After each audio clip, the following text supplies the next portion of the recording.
द्वारको बंधनात् मृत्युर्मोक्षः मामृतात्। अरे बेटा, तू यहाँ क्यों आया? मुझे बुला लेता बेटा। तू सुकून के लिए मंदिर जाती है ना, मैं यहाँ आ गया तेरे पास। पानी। हाँ ये ले घूट घूट पानी पी। गला दर्द रहेगा ना तो जी की घबराहट भी नहीं। माँ मैं ठीक हूँ, परेशान मत हो। ऐसे कैसे परेशान नहीं होंगी मैं, पर फिर तुझे ठीक भी तो मैं ही करूंगी ना।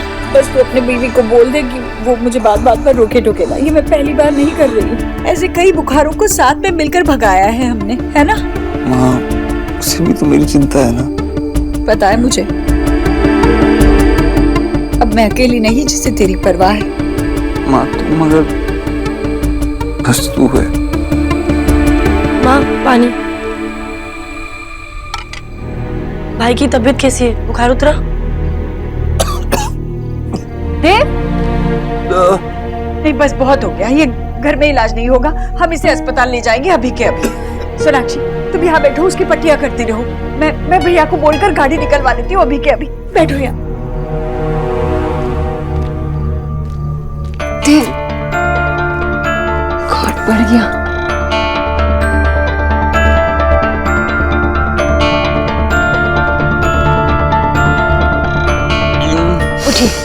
चलिए मेरे साथ उठिए। भैया भैया क्या हुआ? भैया अब गाड़ी निकालिए। क्या हुआ? देव तो ठीक है ना? कुछ ठीक नहीं है भैया, देव का बुखार और बढ़ रहा है, उसकी तबीयत खराब होती जा रही है। आप गाड़ी का इंतजाम कीजिए, हम उसे अस्पताल ले जाएंगे। हाय हाय, किसका काला साया पड़ गया हमारे देव पर। तू हिम्मत रख। देव को कुछ नहीं होगा, मैं अभी गाड़ी निकालता हूँ। हाँ, नेहा तो अस्पताल फोन कर दे, बोल दे हम आ रहे हैं। मैं सोनाक्षी के साथ देव को नीचे लेकर आती हूँ। ठीक है माँ। सोनाक्षी चलो देव के। अरे ये लोग कहाँ गए? सोनाक्षी, देव।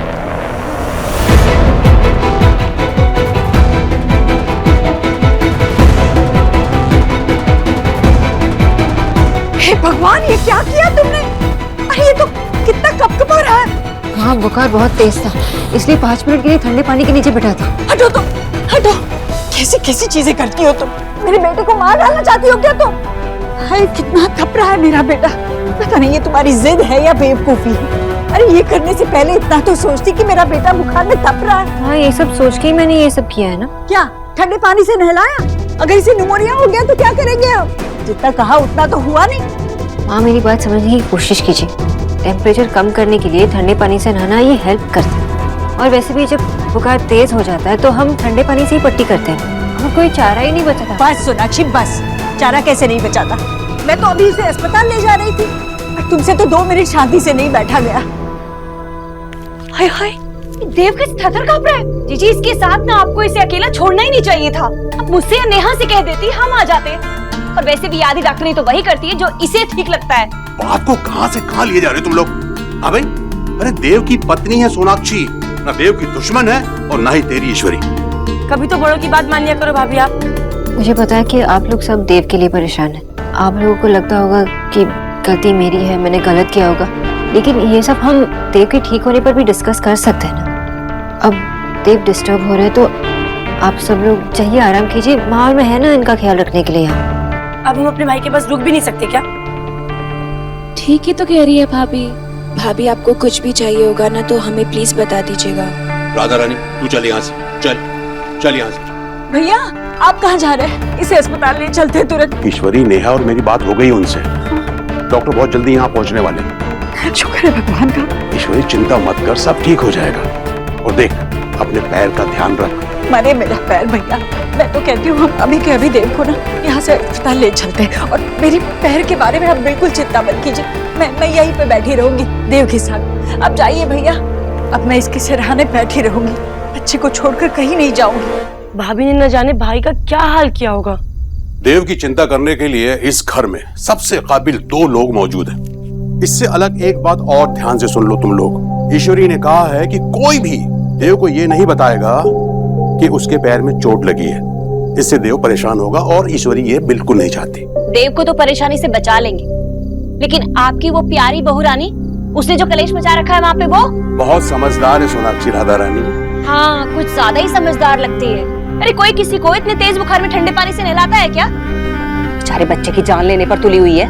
नहीं मामी, मैंने पढ़ा है हाई फीवर कम करने का ये सबसे यूजफुल मेथड है।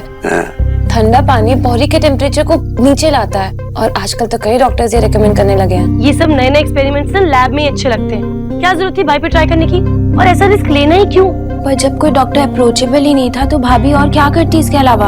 अरे चुप रहे तू, जीजी भी मना कर रही थी ना, लेकिन फिर भी नहीं मानी आपकी वो प्यारी समझदार बहुरानी। भाभी की ना आदत बनती जा रही है, माँ की हर बात के अगेंस्ट जाकर अपनी बात को ऊपर रखती है। प्रदीप, शादी से पहले आपको भी तो माँ की हर बात से प्रॉब्लम होती थी, आपने भी तो माँ की कभी कोई बात नहीं मानी, फिर आप भाभी को ऐसे कैसे ब्लेम कर सकती हैं? माँ की बात नहीं सुनी इसलिए आज यहाँ हूँ। जैसा वो हमारा ख्याल रखती है ना, वैसा कोई नहीं रख सकता। उनसे दूर जाने के बाद ही मुझे ये बात रियलाइज हुई। और वैसे भी कहीं ना कहीं ये सारे संस्कार हमारी माँ के ही दिए हुए हैं, जो मैंने आज तक अपने ससुराल वालों के सामने अपनी कभी नहीं चलाई। भाभी की तरह नहीं, जो हर बात पे यही जताती रहती है कि सिर्फ भाई पे उनका हक है। भाई से जुड़ी हर बात पर सिर्फ उन्हीं का डिसीजन फाइनल होगा, माँ का भी नहीं।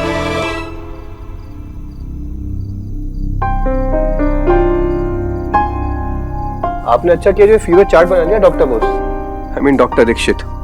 पूरी रात भर तड़पता रहा है मेरा बच्चा बुखार में। अब इसे अस्पताल ले जाना हो तो देर मत कीजिए। नहीं, उसकी कोई जरूरत नहीं है। बुखार एकदम इनका उतर गया है और रिकॉर्ड और सिम्टम्स के हिसाब से नॉर्मल वायरल है। देखिए, चिंता की कोई बात नहीं है। और आप लोगों ने बहुत अच्छा किया जो इनका बुखार कंट्रोल में रखा, वरना सही में खतरा हो सकता था।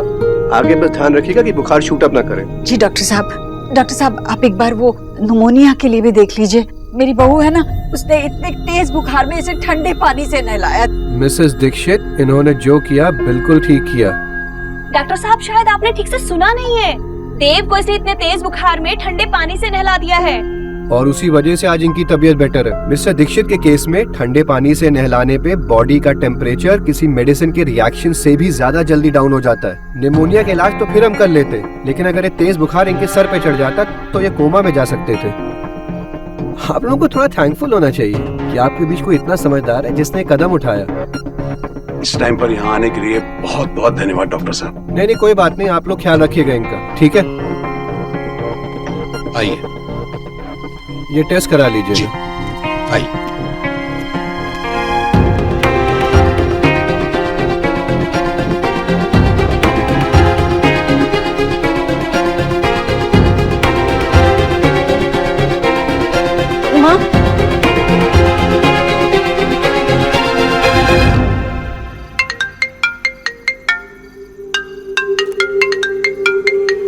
क्यों कॉल कर रहा है?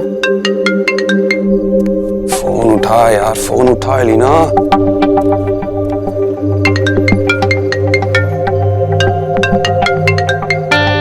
क्या कर रही है ये?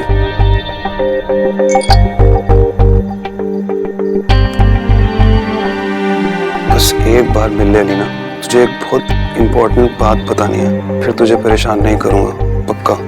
Please meet me. ऐसी क्या इम्पोर्टेंट बात है? लास्ट टाइम मिल लेती हूँ।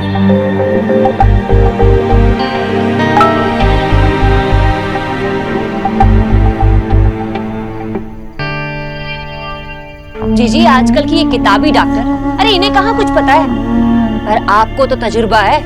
इस बात को लोग समझते ही कहाँ हैं। कम से कम 7 साल लगते हैं डॉक्टर बनने में। हाँ भाई, हाँ, इसीलिए तो उन्हें अपनी बात ऊंची रखनी होती है और हम सीधे साधे लोगों को नीचा दिखाना होता है। बस जो मन में आए बोल दो। हाँ, तो सही बोल रहे होंगे ना। अच्छा है ना, कम से कम उल्टे हमको ये पता चल जाता है कि आजकल ये जो नए और आसान तरीके इस्तेमाल हो रहे हैं इलाज के लिए, हालांकि ये पुराने नुस्खे भी बहुत असर करते हैं, लेकिन इसका मतलब ये नहीं कि नए तरीके एकदम गलत हो गए और फिर हाथ कंगन को आरसी। क्या बुखार उतर गया ना देव का? ऐसी कोई भी परेशानी अगर हुई तो हम सोनाक्षी से पूछ तो सकते हैं। हाँ, जरूर पूछ लीजिएगा। वैसे भी पता नहीं पहले से उसने कौन सी आपको वो जादुई घुट्टी पिला रखी है।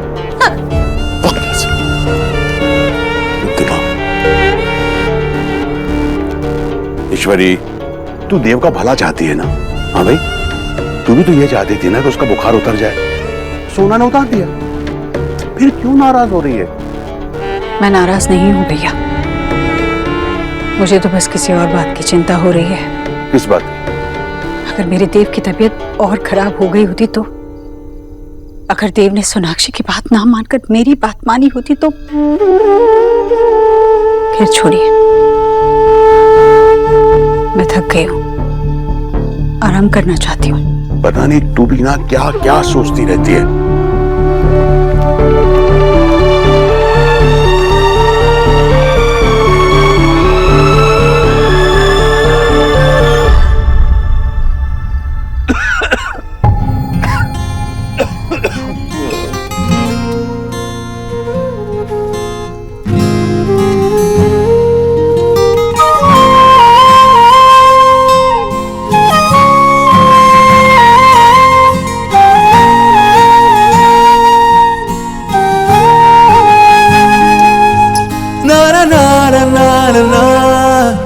ना ना ना ना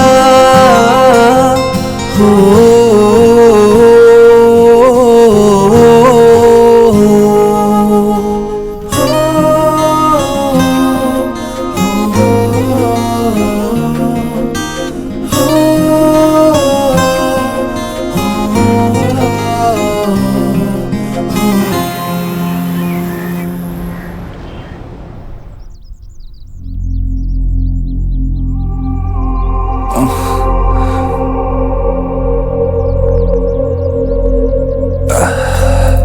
कैसा लग रहा है अब? अच्छा लग रहा है। तुमने आराम किया?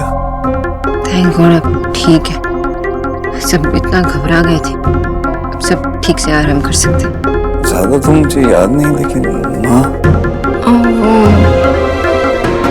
थोड़ी गड़बड़ हो गई। माँ आपके लिए बहुत परेशान थी क्योंकि आपकी तबीयत तो बिगड़ती ही जा रही थी और उसी चक्कर में मैं माँ के बहुत अपोजिट गई। बुखार तो बढ़ रहा था और इतनी तेज बुखार में ठंडा शावर देना था, लेकिन माँ तो मान ही नहीं रही थी और उन्हें बिना बताए मैं जानता हूँ तुमने ऐसा क्यों किया। नहीं वो आपको नहीं सोनाक्षी, तुम मुझे एक बच्चे की तरह ट्रीट करना चाहती हो ना, जैसे एक कंट्रोल फ्रीक वाइफ अपने पति को डांटना चाहती। पैर धो अपना मुंह फेस वॉश से धोया करो। सॉरी मैं तो बस ऐसे। मैं भी बस ऐसे ही। अरे क्या कर रहे हो? मैं माँ से मिल के आया। लेकिन अभी आपको वीकनेस हो गई, आप यहाँ पे रेस्ट कीजिए, मैं माँ को बुला।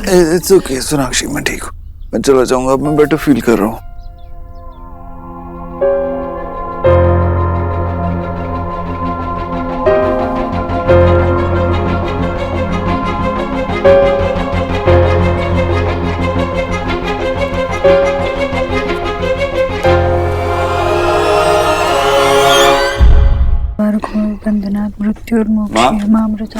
अरे बेटा, तू यहाँ क्यों आया? मुझे बुला लेता बेटा। तू सुकून के लिए मंदिर जाती है ना, मैं यहाँ आ गया तेरे पास। अरे पर तेरी तबीयत ठीक नहीं है, तू लेटे रहता। अरे माँ देखना, बुखार भी नहीं है, ठीक हूँ मैं, अभी रात भर जगी है, आराम करना। शुक्र है भगवान का, उसने मेरी सुन ली। तू अपने हाथों से प्रसाद बनाकर भगवान को भोग चढ़ाती है ना, तेरे हाथ से जो एक बार खाना खा ले वो तेरी बात कैसे मना कर सकता है। लेकिन रात भर मत जागा कर, मत परेशान होकर। बेटा माँ है ये, तेरे कहने से तेरे लिए परेशान होना नहीं छोड़ेगी। इसने तो 4-4 बच्चों को अकेले संभाला है, ना जाने कितनी रातें अकेले जागकर बिताई हैं। जिंदगी का एक हिस्सा कभी डॉक्टर के पास तो कभी मंदिर में होता था इस माँ का। अगर तुम लोग जल्दी बड़े नहीं होते ना तो लोग इसके नाम की चिट्ठी मंदिर या अस्पताल में भेजने लगते। हमें यही तो शायद समझ नहीं पाएगी। मेरे बच्चे अब बड़े हो गए हैं, मुझे अब उनकी चिंता करने की जरूरत नहीं है। वक्त बदल गया है, मेरा तजुर्बा पुराना हो गया है और मैं भी। अब हम दोनों किस काम के? ऐसे क्यों बोल रही है तू? सही तो बोल रही हूँ। आज जो तू ठीक हुआ है ना, वो सिर्फ सोनाक्षी की वजह से ठीक हुआ है। मैंने तो उसे मना किया था, पर उसने समझदारी दिखाकर तुम्हें नहलाया और सब कुछ ठीक कर दिया। पता है, डॉक्टर साहब ने कहा था कि अगर बुखार तेज हो जाता तो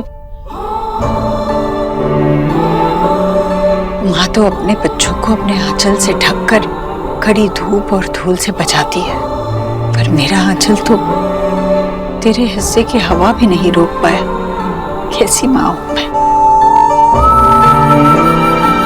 दुनिया की सबसे अच्छी माँ है तू। हवा जब तेरे आंचल से छन कर आती है तभी तो मेरे सांस लेने लायक बनती है। आइडिया किसी का भी हो, तेरे आशीर्वाद के बिना मैं ठीक नहीं हो सकता। और मुझे पता है तेरा आशीर्वाद हमेशा मेरे साथ है। जो खुश रखने के लिए कह रहा है। नहीं माँ, सच कह रहा हूँ। जैसे बिजनेसमैन थोड़ा थोड़ा करके मुनाफा जोड़ता है ना, वैसे ही तू ये रातें जोड़ती। इन रातों में एक और रात जुड़ गई, कल की रात, और मैं ठीक हो गया। माँ, मैं चैन से इसीलिए सो पाता हूँ क्योंकि मुझे पता है कोई है जो हमेशा मेरा ख्याल रखेगा। कोई ऐसा है जो मुझसे भी ज्यादा प्यार करता है। मेरी माँ हमेशा तू। हर माँ ऐसा ही करती है, लेकिन तेरे जैसा नहीं करती। तू सबसे अच्छी।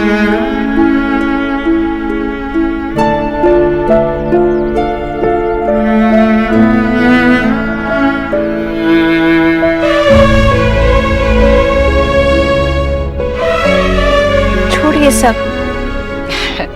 तू क्या खाएगा बता? तू आराम कर ले, सो जा थोड़ी देर बस। नहीं नहीं, तुझे खिलाए बगैर नहीं सोऊंगी मैं। बता क्या खाएगा?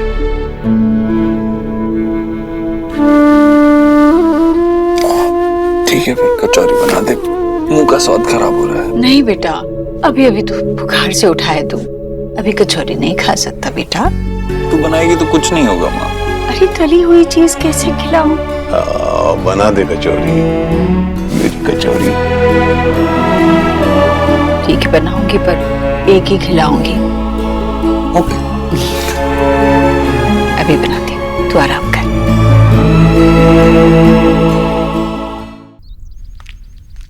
माँ, आपको आराम करना चाहिए ना। ये आप क्या कर रही है? और पाँव पे क्यों जोर डाल रही है आप? कहीं चोट पड़ गई तो? ये क्या कर रहे हो आप माँ? देव के मुंह का स्वाद बिगड़ गया है। उसे मेरे हाथ की कचौरियां खाने का मन कर रहा है। उसी ने कहा मुझे कचौरियां बनाने के लिए। अब इसमें तो मैं गलत नहीं हो सकती ना। मैं अब ठीक हूँ, दर्द भी कम है। देव के ठीक होने पर ही हो गया होगा। माँ, पट्टी करना जरूरी है। घाव बढ़ गया तो डॉक्टर को भी नहीं दिखाया। नहीं छोड़िए, मैं बाद में कर लूंगी। अभी देव के लिए नहीं, बस 1 मिनट ही लगेगा। चलो ये सब छोड़। नहीं कचौरियां नहीं, आधा काम छुड़ा। बैठिए।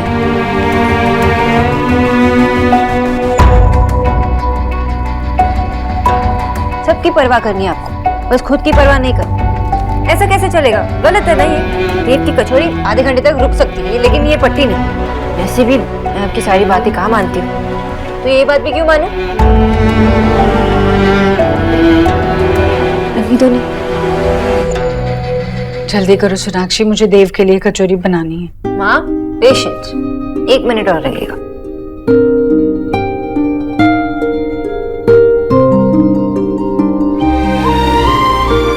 हो गया। आराम से, आराम से।